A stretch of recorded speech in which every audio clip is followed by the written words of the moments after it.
مثلا او النداء من السماء، يعني عم اقول لهم بعد اسابيع او بعد اقل من شهرين ثلاثه يعني انتظروا المهدي عليه السلام.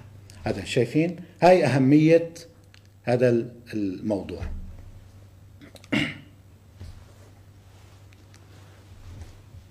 اللهم صل على محمد وآل محمد.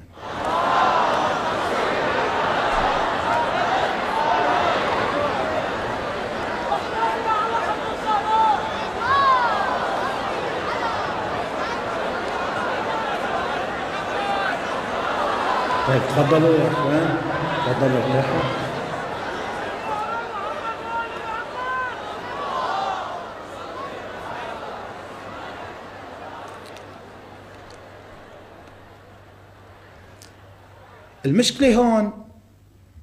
المشكلة هون انه بالتطبيق بيجوا بيطبقوا بعض العناوين